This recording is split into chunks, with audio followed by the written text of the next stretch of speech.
Ronnie Coleman, squatting 800 pounds like it was nothing. 8-time Mr. Olympia, the most dominant bodybuilder to ever step on stage. But today, struggles to even walk. So how did he end up like this? Born in Monroe, Louisiana. As a teenager, Ronnie was not dreaming of bodybuilding titles. He was playing football, hustling through college, and eventually he graduated with a degree in accounting.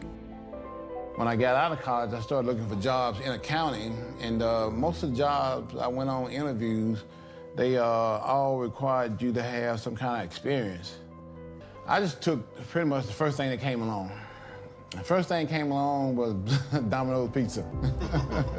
But, you know, the whole time I was there, I was looking for jobs in accounting. About 2 years into this, and I'm like, man, I don't think it's gonna work out. He moved to Arlington, Texas, and joined the police force. The uniform fitted him, and he loved it. But the gym, that's where he became alive. Yeah, buddy! Lightweight! Ah! Lightweight! After I graduated from the academy and they cut you loose on the streets, one of the guys saw me on one of the calls, like, man, you pretty big guy, where you work out at? I told him, man, I work out at the station where it's free. He said, you ought to come over to Metroflex, the gym I work at. I'm like, okay. So I go to Metroflex and Brian is there. Well, my name is Brian Dobson. I'm the owner and operator of Metroflex Gym. We're here in Arlington, Texas. Brian is the guy that got me into bodybuilding. That's where destiny found him. Brian Dobson showed the raw power in Ronnie, and he made a bet.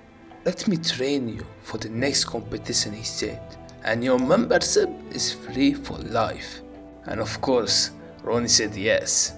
And in 1990, he entered Mr. Texas. He did not just win it, he dominated it. Took home first place in both heavyweight and overall, beating even Dobson himself. From that moment, Ronnie Coleman was no longer just a cop. He was a problem, a rising force in bodybuilding no one could ignore. But the thing about greatness, it does not come fast, and it never comes free. Ronnie would grind for years before tasting Olympia gold. He trained harder than anyone, lifted heavier. So I didn't even qualify for the Olympia in '93. So I went to the Olympia in '94 and placed 15, 16, somewhere in there.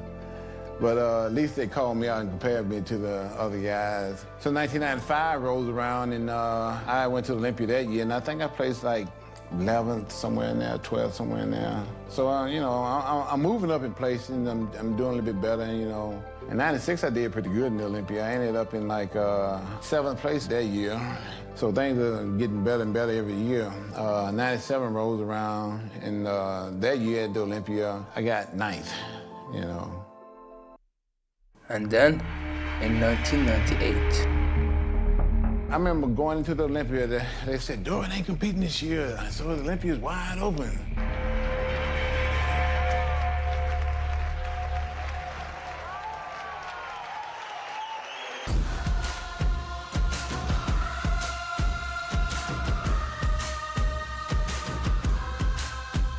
And I remember going into the show and being compared to Flex and Kevin and, you know, those guys that I had already won. And a couple of times they had put me in the middle, and I'm like, oh, I'm doing pretty good here. They put me in the middle, comparing me to the big dogs of the sport. My goal was to just place the top 5, you know. I was like, man, if I can just place the top 5 in Olympia, you know, it'll be a dream come true. And I remember they called, you know, like 5th and 6th, and I'm still standing there, and they called 4th, I'm like, oh, shucks, I'm doing pretty good. 3rd, and I'm still standing there, I'm like, whoa. And then I can remember me and Flex standing there, and they was down the 1st and 2nd. I'm like, wow. I was truly blown away. And then Wayne, when he called out 2nd place, he waited for a long time. Flex Wheeler!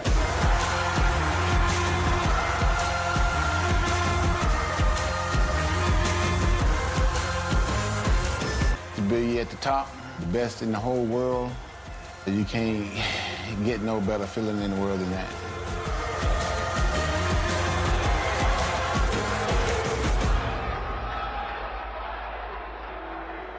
and then again, and again, and again, for 8 times in a row, tying the all-time record with Lee Haney. Every year the bar was raised, and Ronnie lifted it every single time. They call him the king for a reason. Ronnie Coleman was not just big, he was a superhuman. We are talking 800-pound squats, 800-pound deadlifts.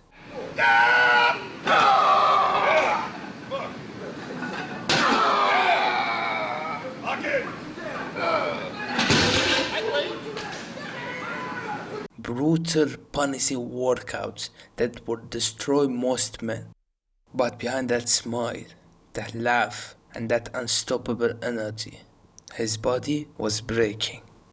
I was getting ready for the Arnold Classic at this time. It was December 1996. Wasn't 600 pounds, and 600 pounds for me is like nothing. I always do like 12 to 15 reps with that, and I was coming up on rep number 8, and pow, this just popped out. And I didn't know what had happened. I just heard a loud pop. I thought the guy actually that was spotting me had hit me to get me fired up, for the set. But he told me, "No, man, I didn't touch you." I'm like, "What was that loud sound?" He said, "I don't know." I don't know either, but I'm done with squats. And I like, should I make this right turn and go to work, or should I make this left turn and go to the hospital? So I made the left turn, went to the hospital, and found out, I had a herniated disc.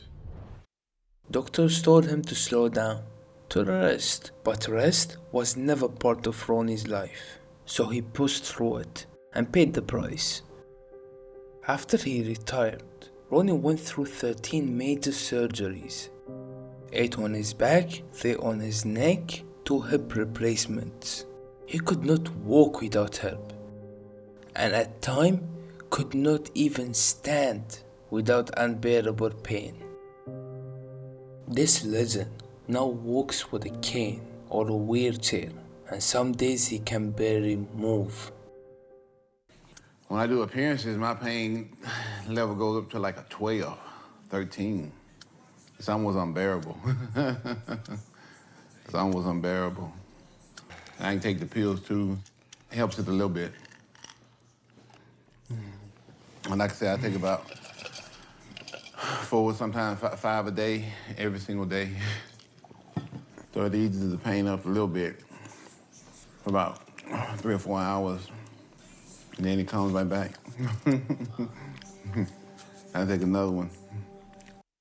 But here's the part that makes Ronnie different. He does not regret a single rep. When you've gone through what I've gone through and you have the life I have, you don't have no regrets, and you just enjoy.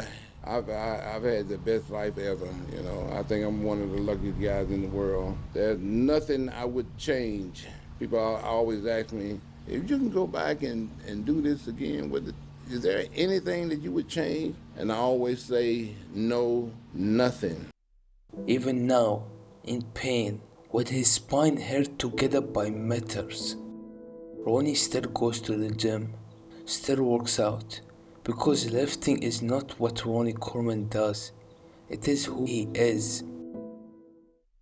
Ronnie Coleman is living proof that greatness always demands sacrifice, and sometimes the cost is everything, but regret, he just does not know that word.